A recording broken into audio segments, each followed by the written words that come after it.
نبی پاک صلی اللہ علیہ وسلم نے کہا لا رہبانیت فی الاسلام، میرے اسلام میں رہبانیت کا کوئی حصہ نہیں۔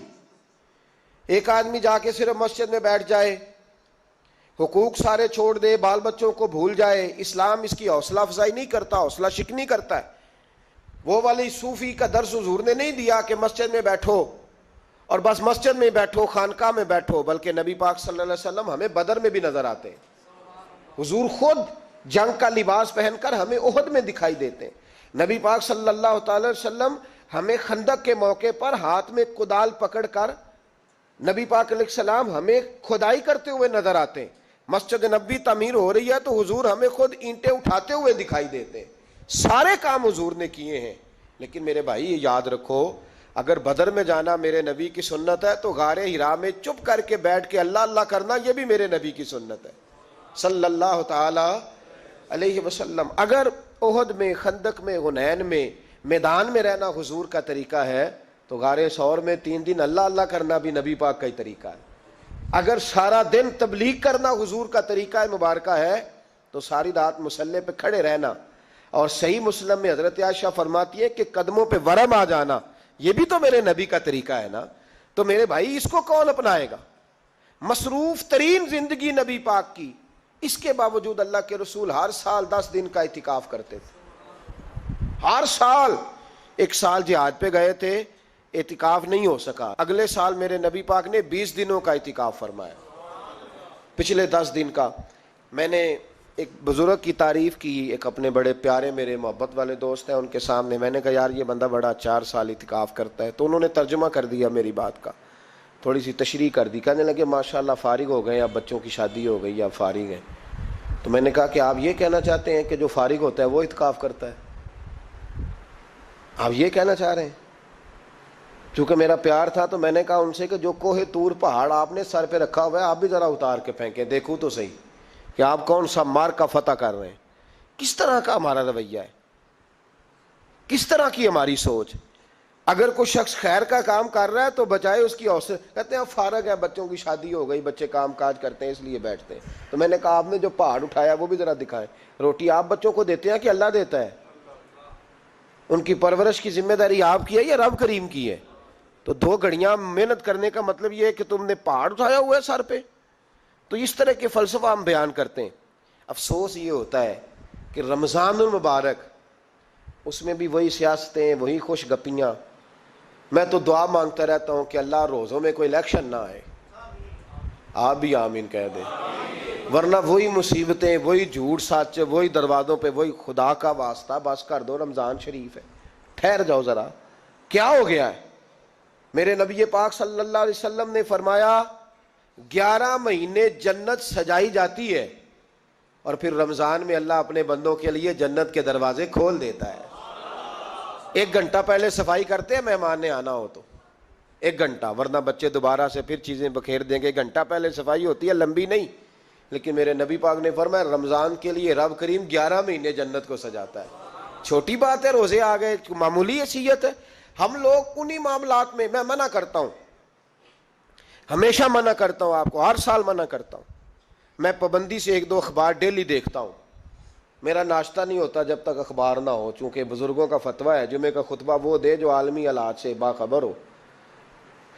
ہم کوئی رسمی تقریر نہیں کرتے کہ لوگوں کو کہیں کہ روزے آ گئے ہیں تو کون سا مہینہ چل رہا ہے تو مہینے کے حساب سے خطاب ہو۔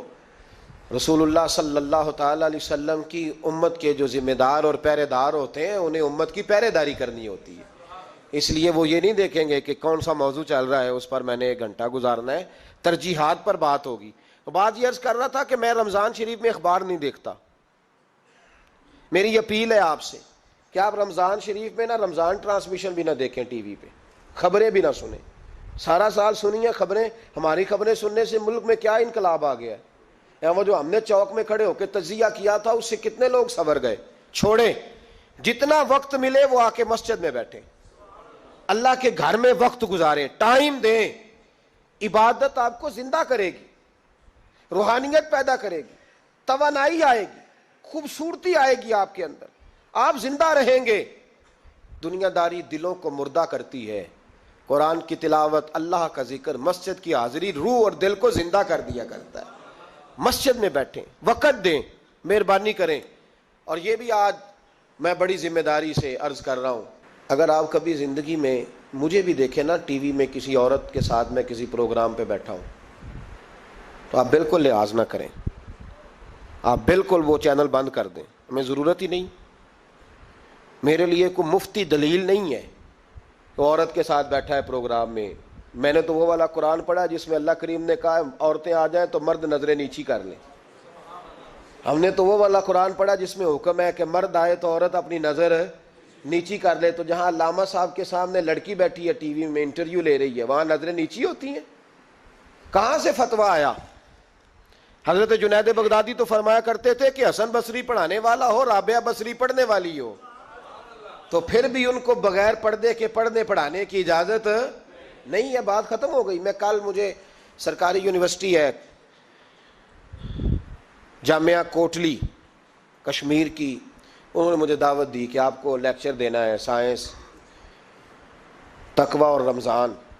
تو اسٹوڈنٹس ہوں گے, کچھ پروفیسر ہوں گے. تو میں نے کہا کہ اتنے بڑی جگہ آپ نے مجھے بلا لیا, یونیورسٹی لیول کے طلباء تو بڑے آگے جا چکے ہوتے ہیں. چلیں خیر, میں وہاں حاضر ہوا. جب میں پہنچا تو ایک پروفیسر صاحب مجھ سے کہنے لگے کہ لڑکیاں بھی ہیں. تو میں نے کہا کہ ٹائم دیتے وقت آپ سے گزارش کی گئی تھی کہ لڑکیاں نہیں ہونی چاہیے. تو وہ ایک جملہ بولنے ہی لگے تھے, تو میں نے ان سے کہا کہ آپ مجھے دکیاں نوس مولوی سمجھ لیں, میں پرانے خیالات کا ہوں, آپ مجھے پرانا سمجھ لیں. اس لیے کہ میرے حضرت صاحب فرمایا کرتے تھے ہر چیز نہیں لے لینا, دین نہ نیا لینا. وہ 1400 سال پرانا ہی ہمیں ٹھیک ہے, ہمیں نیا دین نہیں چاہیے. کہنے لگے جی وہ بچیاں تھوڑی پیچھے بیٹھ جائیں گی. میں نے کہا آپ درمیان میں پردہ لگا لیں, میں انہیں نہ دیکھوں وہ مجھے نہ دیکھیں. ٹھیک ہے, بات سنیں, ختم ہو گئی.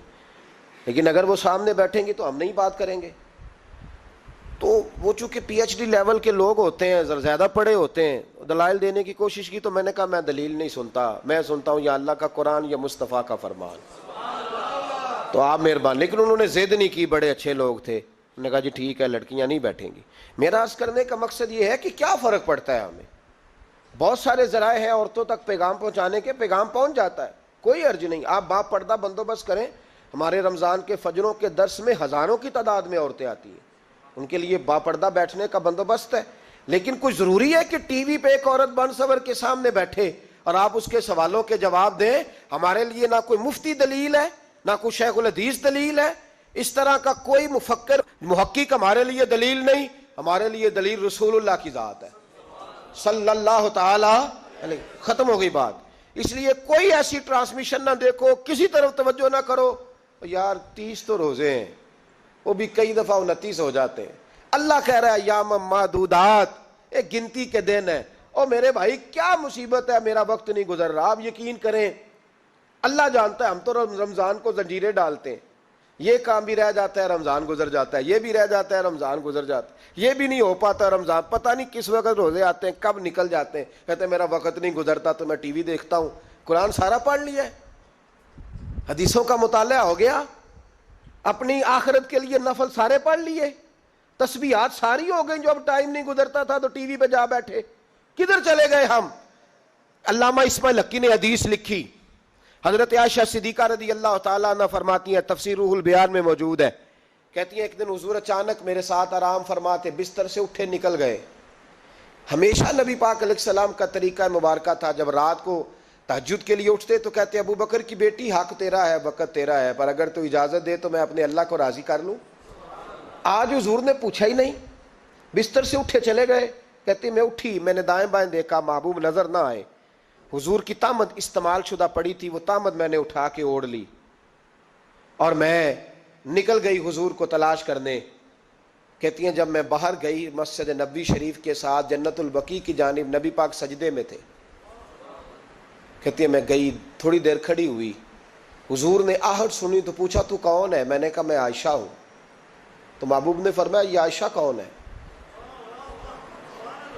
میں نے کہا یا رسول اللہ میں آپ کی زوجہ. فرمایا زوجہ کیا ہوتی ہے؟ یا رسول اللہ میں ابو بکر کی بیٹی. تو نبی پاک نے فرمایا یہ ابو بکر کون ہے؟ حضرت عائشہ کہتی ہیں میرا کلیجہ پھٹنے کو آیا, میں وہاں سے پریشان حال واپس آئی. جب میں گئی تھی تب بھی ہلکی ہلکی بارش تھی, واپس لوٹی تو پھر بھی ہلکے ہلکے قطرے بارش کے گر رہے تھے. میں آ کے ہامتی کامتی بیٹھ گئی. تھوڑی دیر گزری تو نبی پاک تشریف لے آئے. تو حضور صلی اللہ تعالیٰ علیہ وسلم نے مجھے پریشان دیکھا تو کہا عائشہ کیا ہوا؟ کہا حضور آج وہ ہوا ہے جو کبھی نہیں ہوا. یا رسول اللہ میں پریشان ہو گئی ہوں. حضور عجیب بات ہے، میں گئی ہوں، آپ نے پوچھا کون ہے تو میں نے کہا میں عائشہ. کا عائشہ کون؟ آپ کی زوجہ. فرمایا زوجہ کون؟ ابو بکر کی بیٹی. کا ابو بکر کون؟ اور پھر حضور میں گئی ہوں تو میرے کپڑے بھیگ گئے، آپ آئے ہیں تو کپڑے خشک ہیں، سمجھ نہیں آئی. تو لفظ سنو حدیث کے. نبی پاک نے فرمایا عائشہ لی مع اللہ وقت، میرا اپنے اللہ کے ساتھ ایک وقت ہوتا ہے. کس کے ساتھ؟ آج میرا دوستوں کے ساتھ وقت ہے، آج میرا گھومنے کا وقت ہے، آج میرا خوش گپیوں کا وقت ہے، آج میرا سیاحت کا وقت ہے، آج میرا پکنک کا وقت ہے. میرے نبی پاک نے فرمایا لی مع اللہ وقت، عائشہ میرا اپنے اللہ کے ساتھ، میرا اپنے اللہ کے ساتھ ایک وقت ہوتا ہے. اس وقت نہ وہاں کوئی فرشتہ آ سکتا ہے، نہ کوئی نبی اور مرسل آ سکتا ہے.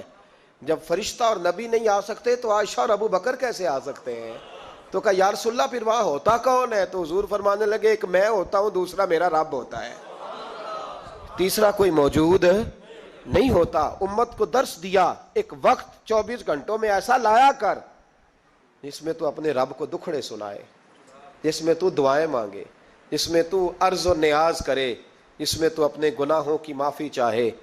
اعلیٰ حضرت کے والد گرامی سے کسی نے پوچھا مولانا نقی علی خان صاحب سے کہ حضرت جی فرعون 500 سال ہی حکومت کر گیا، 500 سال ہی حکومت کر گیا، اللہ کا مقابلہ کرنے والا پکا کافر بے ایمان.